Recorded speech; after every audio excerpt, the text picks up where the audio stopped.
If you're driven to make a difference, to have an impact, to grow your nonprofit to new heights, then the most important asset you need is a well-executed and scalable strategy. Hi, I'm Tom Kelly, your nonprofit catalyst. You may know me as the CEO of Charity Archiste and Donor Books, or the author of The $1 Million Nonprofit. What I help nonprofits achieve that gives them significant edge and a clear path to substantial growth is the ability to strategically fundraise and effectively engage their community. And that's what I'm going to share with you right here on the $1 Million Nonprofit Podcast. In each episode, I'm going to take you behind the scenes to reveal the strategies, techniques, and tactics of successful nonprofits so you can avoid common pitfalls and drive your organization forward. Welcome. I'm glad you're here. Welcome to the $1 Million Nonprofit Podcast, your go-to resource for unlocking the secrets to nonprofit success. I'm your host, Tom Kelly from Charity Auctions Today, and I'm thrilled to introduce today's guest, Donald Summers. Donald is a visionary in the realm of social impact, serving as the founder and CEO of Altruism Partners, a renowned social impact advisory firm dedicated to accelerating the growth and impact of nonprofits and mission-driven organizations worldwide. With a proven track record of helping nonprofits and organizations overcome their toughest challenges, Donald's insights are invaluable for any nonprofit seeking to maximize their impact. As the author of the #1 new nonprofit release on Amazon, Scaling Altruism, a proven pathway for accelerating nonprofit growth and impact, Donald brings a wealth of knowledge and practical advice to the table. His expertise extends beyond the pages of his book, with research and essays featured in prestigious publications like the Stanford Social Innovation Review and the Chronicle of Higher Education. Get ready to be inspired and empowered as we welcome Donald Summers to the $1 Million Nonprofit Podcast. So, Donald Summers, thanks for joining us today on the $1 Million Nonprofit Podcast. It's exciting to have you here today. Tom, thanks for having me on here. Excited to talk with you and share our work with your listeners. Nice. Donald, let's start with what led you to start Altruism Partners and dive into the social impact consulting. I'm very much like many people in the social sector in that I'm anxious about the state of the world, and I'm concerned about what our economic structure does, the damage that finance capitalism causes to people and the planet. And I was not a business person. I studied art and literature and religion, and I was a teacher for a long time. And it wasn't until I got into graduate school that I was becoming certified as a school principal. And they said, well, if you're going to run a school, you need to learn business, law, accounting, finance, and so forth. And I dreaded the idea of going into an accounting class. But when I took the stuff, I loved it. I had an epiphany. What powerful tools these are. This is how the world works. What if we could use these tools for good? That led me into a career as a fundraiser that I describe in my book, Scaling Altruism, that I used this business playbook that I picked up to raise money. And I didn't follow the typical path of fundraising. It was practiced in the nonprofit sector. Again, I used more of a private sector playbook. And I did this for over a decade, generating profound hockey sticks, coming into organizations and increasing the funding by 50, 100, 500, 1,000%. And with the consistency of that track record, I ended up getting a job in a foundation, right? Where we were giving money away, but we were giving away little tiny sums of money. And I said to my board, we don't need to give these organizations fish. We need to teach them how to fish. That's real high value here. My board didn't want to do that, so I quit. I took 2 of our grantees on as clients, earned them millions of dollars, and I've been doing it ever since. Why do you think most organizations fail to scale when and they think small like that? What do you think their mindset is around thinking that way? First of all, Nonprofits are no different than for-profits or any other type of organization. As I write in the book, scaling anything is very hard. Only 4% of private sector businesses get over $1 million a year. It's just hard. People do not work well together as teams. To scale something, you have to create systems and get people to work together. And that kind of runs counter to human nature, unfortunately. Scaling anything is hard. Nonprofits have the additional challenge that finance capitalism and the tools of business are damaged brands in the nonprofit sector. Frederick Winslow Taylor invented business management, modern business management at the turn of the last century, and it was used to oppress people. And even today, many businesses are very oppressive, and they extract from their people and they create damage. And the nonprofit community is trying to fix that. And it's hard to use those same practices because people are suspicious of them. So we try to communicate, and I take great effort doing this whenever I speak, that finance capitalism and the tools of management are not immoral. They are amoral. These are powerful tools. They are used to create teams and solve hard problems, and you can direct those tools for good or for ill. So we encourage nonprofit thinkers and leaders to look outside of the nonprofit-only methodology, things like theory of change and logic models, and however we build teams.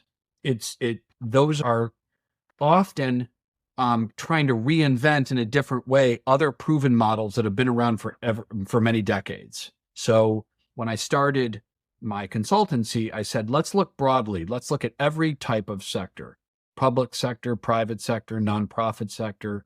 What are the tools that help create teams? And that's what that's what we offer in the book and in our accelerator. Yeah, there's lots of barriers to adopting this. Many organizational leaders think they don't have the time to learn tools. There's, again, tainted brands. There's change. There's fear of risk. There's many barriers. The nonprofit leaders have it doubly hard. Scaling anything is hard, and accessing a more effective toolkit requires learning new skills, and that's hard as well. What are some of the common challenges nonprofits face when scaling up? And how do you help them with your book or your accelerator to overcome some of these obstacles? The biggest barrier nonprofits face is particularly small to mid-sized nonprofits. And I want to be clear, I'm addressing my book towards the small and mid-sized nonprofits under about $25 million a year.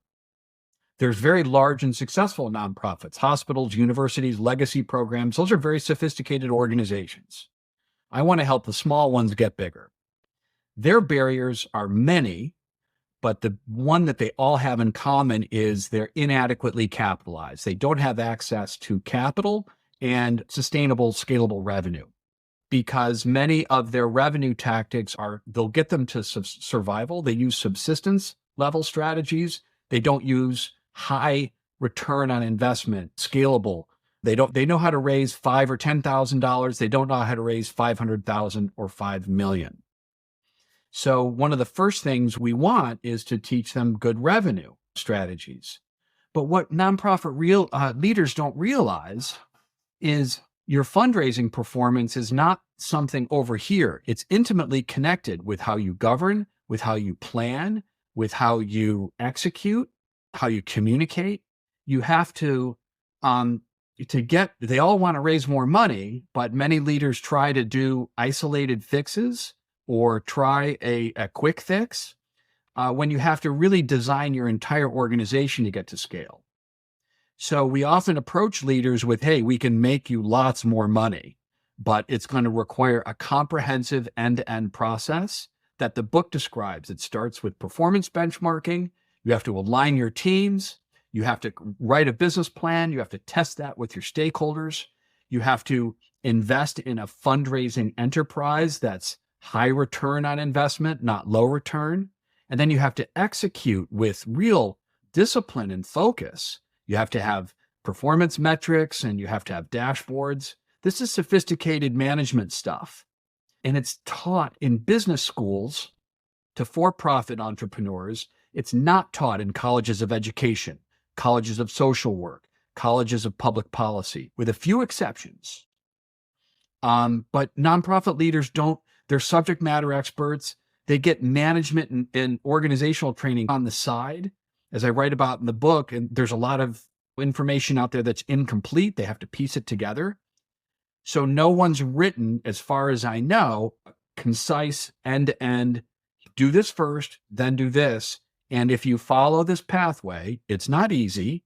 It might take you 6, 9, 12 months, but it'll get you to breakthrough. We have to be looking organization-wide. How do we accelerate the organization, and how do we take a global look at creating the systems? We can't just do quick fixes. There's no tip and trick. You have to design your organization globally for scale, and that's not for everyone, right?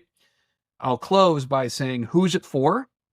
It's for organizations with leadership that's courageous, that's very optimistic, with a high degree of grit, of resilience, urgency, focus, and discipline, and the adaptive skills to learn and apply a new system. It's all hard. We don't sugarcoat that, but we also know that from years of doing this, there's many leaders out there that are eager to adopt this. I'm talking to a wonderful woman. She's a PhD, and she has a $500,000 nonprofit delivering mental health services to the community in Harlem, right? And she has no formal business training. And I talked to her on the phone a month ago, and she is just laser focused on learning these new skills. And 5 minutes of talking with this wonderful woman, I knew she had the grit, the resilience, and the focus to adopt this. She got a PhD in cognitive therapy. She can handle a small textbook on accelerating an organization. So I'm focusing on getting this message out to the leaders that are ready to hear it. What do you think about larger nonprofits hiring CEOs from for-profit companies as a strategy for bringing in that business expertise? It works until it doesn't. The famous story where it didn't work very well is the Red Cross, bringing in Gail McGovern, who lied to Congress, who fired 3/4 of the volunteers. God bless all the good people at the Red Cross doing the work, but ProPublica wrote, and I write about this in my book, I say business expertise is not a perfect answer for every organization. It has to come with humility, understanding of the social space. You have to have business expertise and social impact expertise. You can't come in and run an organization like a business, because there are key differences.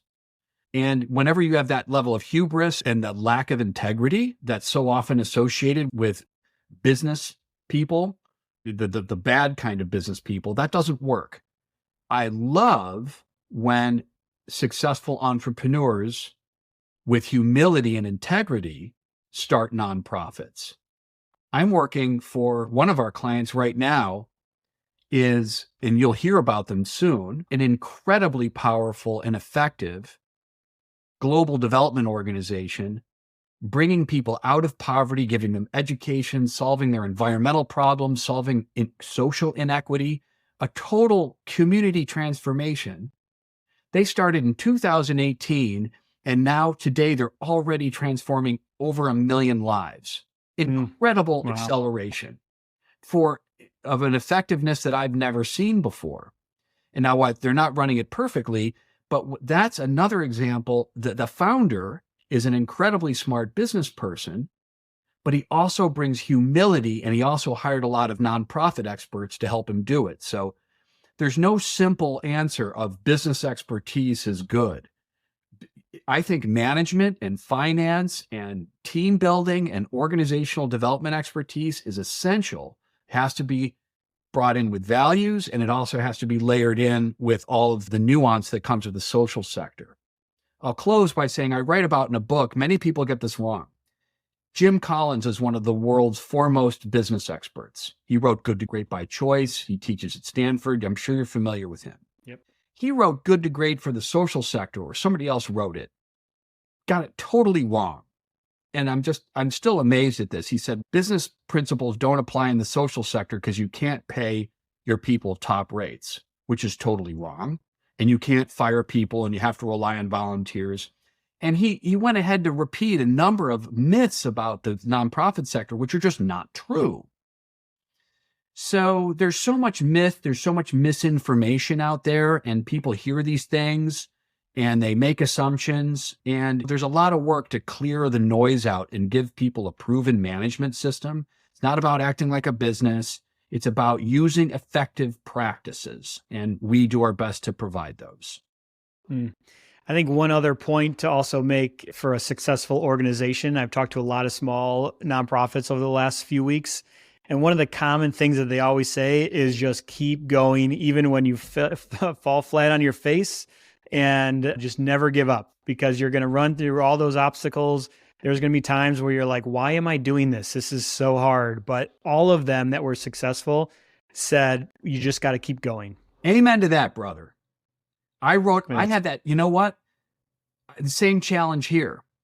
And I wrote a post on LinkedIn that's getting thousands of views now where I made a confession. And this is a really painful confession for me. I'm one of the world's most effective social impact advisors. I have scaled up nonprofits to beat the band. I get average growth rates of 25% annually. I've catalyzed over $1 billion of new revenue for social impact in my career. I've had trouble scaling up my own impact. I've been trying it for 10 years, failed repeatedly, failure. And as I wrote in my LinkedIn confession, you marry the goal, but date the strategies. So I'm married to the idea of propagating my methodology and teaching this to more nonprofits, but I've never been able to scale past helping that small handful that could afford our fees because it's expensive.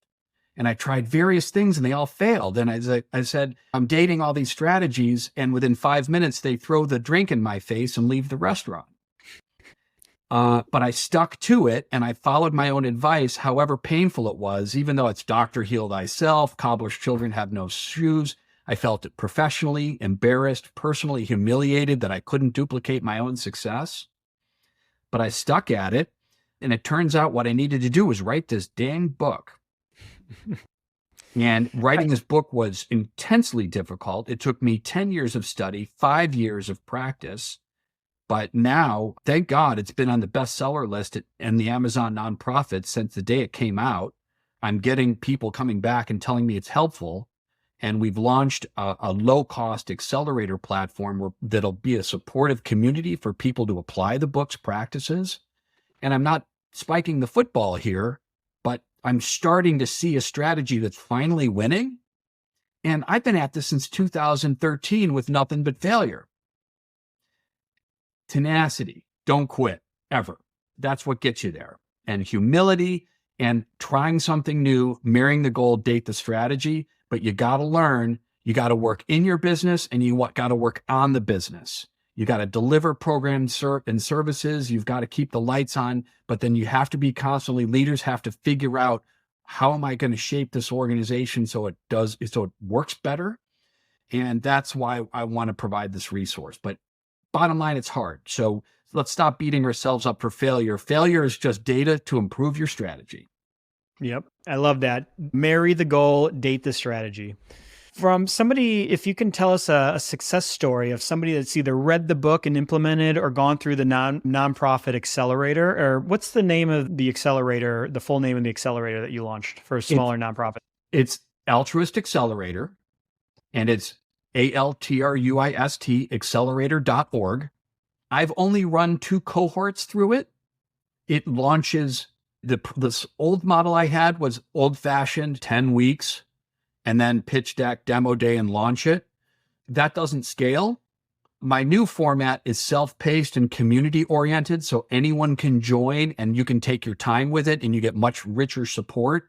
So my accelerator model is also evolving. I'm dating a new strategy. And this one, I'm glad to say, is based on best practices going on. It's based on a program called Circle. It's community-powered learning, and I'm working with the world's top expert. Jordan Godby is an amazing guy, and we're building this learning community. The success stories we've already had with the accelerator, though we do have some very concrete success stories. My most exciting one is with an organization called the Global Coffee Platform. Now, most people don't know that the coffee you drink, half of the coffee beans worldwide are grown by farmers in poverty that don't even get living wages. Hmm. All that stuff about fair trade, none of that's worked. There's been decades of efforts to try to get global coffee farmers out of poverty, and we haven't gotten any traction. This is a $450 billion industry. It's the world's most popular beverage behind water, and it's unfair. So I took the global coffee platform and its 6 international affiliates in Vietnam, in Indonesia, in Honduras, Brazil, Uganda, and Kenya. Incredible leaders around the world at small NGO affiliates with no business training or informal business training, and certainly English is not their first language. We took them through an accelerator platform to great results. These people are brilliant. When you give them the tools, they can learn it. They produce business plans, financial projections, leading and lagging metrics, dashboards. This organization, under the brilliant leadership of Annette Pencil, headquartered in Germany, it's raised millions of new dollars, and it's delivering solutions. It's going to take a while for this to happen, but that's one of our success stories of the accelerator methodology, helping people around the world deliver vital solutions to hard social problems that haven't been fixed. We've got a couple other case studies. We have other case studies on our website. And I'm working now with that organization in Harlem I mentioned, another organization I'm working with, Digital Undivided, which is a business accelerator for women, Black women and Latino women. Outstanding organization under new leadership, great new CEO, Leah Williams, who's working with me and our accelerator methodology. We're accelerating an accelerator. It's very cool. So they're very sophisticated. They have an excellent audience. We've got AI for Life. It's a artificial intelligence institute formed by engineers at Microsoft that's trying to broaden access to AI creativity. We've got some fantastic organizations involved already.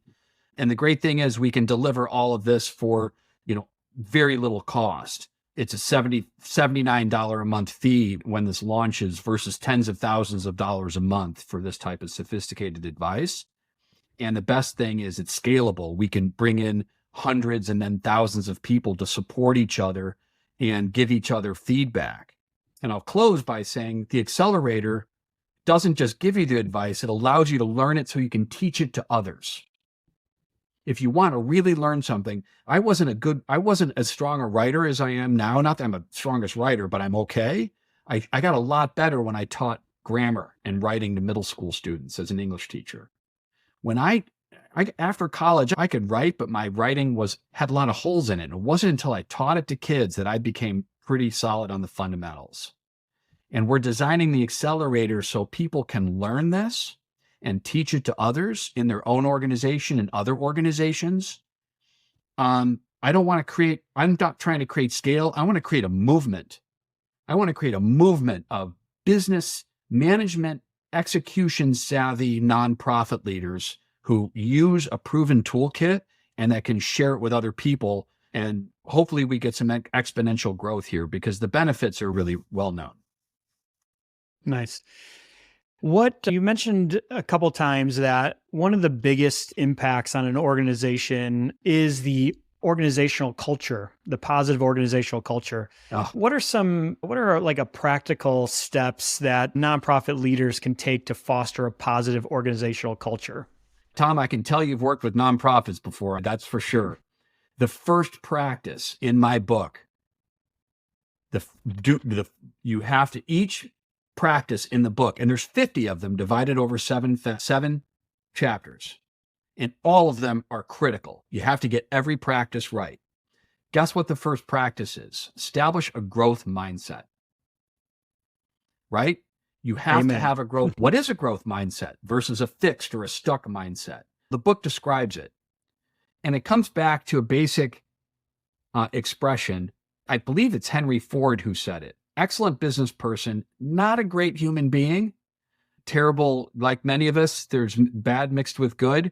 Henry Ford said, whether you think you can or think you can't, you're probably right. Yep. So growth mindset. And when there's a culture of poverty, a culture of martyrdom, when there's, we can't do this, I don't have the time, you're disqualified from scaling your social impact. I am sorry. Your mindset is your worst enemy. And some folks are Dougie Don'ts and Debbie Downers, and they're not going to get out of that. And if organizations, if there's key decision makers in organizations that are just pessimistic, that dog is not going to hunt. I like that. How do you see technology shaping the future of social impact work? And is there any advice that you have for nonprofits in leveraging like different technology to make them more efficient? I love this question. People keep you looking at technology like it's going to fix their problems. Yep. They're powerful tools, but if you don't know how to use the tools, forget about it. Mm-hmm. People have great CRMs, but they don't do the training and they don't have the discipline. They don't use the right protocols in the CRM. So it's garbage in, garbage out, right? You can use social media to communicate all day, but if you don't have metrics-driven analytics around your acquisition messaging and you're not A/B testing your stuff, you can communicate all day long, you're shouting into the wind, right? Tools are only useful if you know how to use them. And the great thing about a nonprofit is we don't need a lot of technology.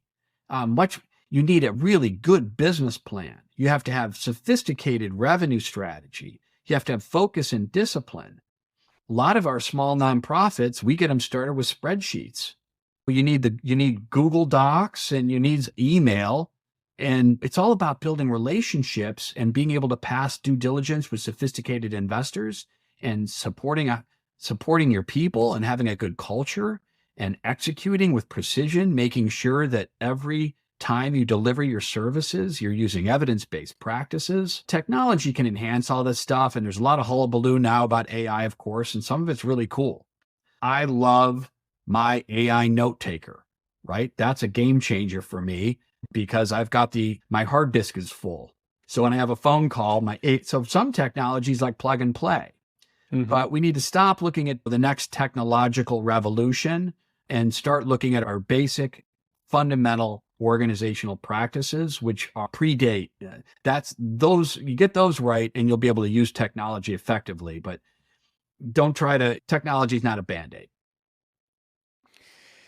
What strategies do you recommend for nonprofit leaders to stay resilient and adapting during these uncertain times, to keep growing and scaling so that they don't lose momentum? Leaders need support. It's a really hard job. And if they do it right, they can get it from their team and their board. If they really open themselves and support each other in their organizations and don't isolate themselves and don't use their authority negatively, first of all, acknowledge to your organizations that you don't have all the answers and that you're going to need help and that we're collaborating. And of course, the CEO is the final decision maker. But organizational culture is the first thing that can be self-sustaining. And you can have a regenerative organizational culture, or you can have an extractive, a draining one. And I write in my book, how do you react to negative information? Do you try to encapsulate it or suppress it? Or do you have a culture of inquiry? Do you establish psychological safety where people can express concerns and without fear of reprisal? Or do you shoot the messenger? So the first thing, most leaders out of fear and mostly out of inexperience think they've got to be a top-down CEO. And the opposite is true. Again, most nonprofit leaders haven't read the management literature. So learn about how to be a level 5 leader by Jim Collins. His for-profit stuff applies beautifully to nonprofits. And I offer a lot of resources in my book. That's number one. Treat your organization like a regenerative ecosystem. Don't pee in your own pool. Number two, seek support with other CEOs. Seek support of your board. Seek mentorships from. Here's the thing that most nonprofit leaders, the most powerful advice they can get is from for-profit entrepreneurs who have successfully scaled companies and know how hard it is, right? The most valuable, there's not an entrepreneur out there. There's a small set of narcissistic and entrepreneurs that got lucky and hit their first company and now they think their sweat doesn't stink. You don't want advice from those. You want advice from people who have failed as much as they've won. Out of the 50 or 100 companies that I've scaled, I've also been booted out of my fair share of board meetings because I screwed up. I've learned everything I know by making mistakes, like we all do. Well, nobody's perfect. So if nonprofit leaders can get advice from truly intellectually humble, but deeply experienced and professional entrepreneurs, those people belong on their boards. It's not all who should be on their boards, but so many nonprofit executives don't have those seasoned entrepreneurs on their boards. So they're not getting that mentorship and advice. Finally, again, I hope I'm not overselling the accelerator, but I'm trying to create a whole supportive community because there's massive gaps. CEOs don't get support, executive staff, even nonprofit staff don't get the community support that they need in an affordable, accessible manner. So that's also, again, I hope I'm not overplugging it, but that's what the altruisticcelerator.org aims to provide this very deserving audience. Very nice. And final question, what's on the horizon for Altruistic Partners and any upcoming projects, initiatives we can all look forward to? I've just started. I took on a client this week with one of the most exciting international development initiatives I've ever come across. It's called the Round Glass Foundation. You can look that up. They're doing incredible work. Their founder, Sunny Singh, is a business genius with a giant heart. He embodies all the values that I talked about. I'm very excited to be working with them. I'm delighted to be working with Digital Undivided. We're working with clients in sustainability. So however hard this work is, what's been sustaining me and my partners for over almost 20 years now is the fact that we love our clients and we get to work with some of the most exciting entrepreneurs. Beyond that, I'm delighted, as I said earlier, to actually have a way that we could deliver this methodology at low cost. The book is one way. As I tell people, the book is basically it's a very clear, very concise and concrete instruction manual for driving an F1 car. And if you haven't driven a race car before, you're going to have a hard time reading all those buttons on the steering wheel. Even with an instruction manual, you're going to need some help and support. And particularly when it comes to driving the car around a track. Now, a seasoned entrepreneur has picked my book up and go, yep, that's the playbook. Seen this before. You did a good job expressing all the steps. If you haven't grown a company at rapid scale before, you're going to need help and support. And again, that's what we're trying to do. So I'm very excited about finally being able to scale everybody else's nonprofits. We're going to try and scale up my own. And that will really, I'm going to spend the rest of the time that I'm able to walk and breathe and think straight. I'm going to be spending on that. That's amazing. And I encourage everybody to go out and get a copy of Scaling Altruism. I think it's the perfect framework for scaling your nonprofit. I'm assuming we can find this on Amazon and in bookstores. Where else can people go to learn more about your accelerator program, purchase the book, any other information that you provide that they might find beneficial? All you have to do is Google Scaling Altruism or you have to Google Altruist Accelerator, and it's altruistaccelerator.org. There's a sign-up list. We're taking on our first 100 clients. I think we're about 50 so far, so we're about halfway there. It's going to launch in June. If you want an opportunity to be one of the first organizations to join the community, sign up. And yeah, read the book. My personal email address is in the book. Send me an email. Our LLC, our consulting firm, is altruistpartners.com. That's where we come on as fractional executives. And we have one or two more slots. We're full up on that. So we're really trying to scale on the nonprofit side. But I'm just delighted I'm still able to do this work. I consider myself incredibly fortunate to be able to work with social change makers. And certainly trying to scale up any organization, boy, keeps you humble. You got to be ready to just get punched in the nose and wipe yourself off and keep going. You made that great point earlier, Tom. It sounds like you're making a huge impact in the world, and I'm sure everybody that you come in contact with leaves a little bit more inspired. Donald Summers, thank you so much for taking the time to join us today. And everybody go out and buy a copy of Scaling Altruism and go ahead and check out the Altruism Accelerator and help take your nonprofit to the next level. Tom, thanks for having me. Thanks for all you do to make the world a better place. You have certainly a ton of social impact. We all are grateful to you for your work in the sector. So it's been an honor to be with you here today. Thanks again. Thanks, Al. Have a great day. Bye-bye. Welcome. I'm glad you're here. Thank you for listening to this episode of the $1 Million Nonprofit Podcast. You're here. That means you're ready to take your nonprofit to the next level and make greater impact. Come visit me at realtomkelly.com/playbooks to download free playbooks that your nonprofit can use to start scaling to $1 million in donations, plus much more. Catch the new behind-the-scenes insights in the next episode, and until then, here's to the impact you will make. I'm Tom Kelly. Don't forget to subscribe, share, and encourage others to listen.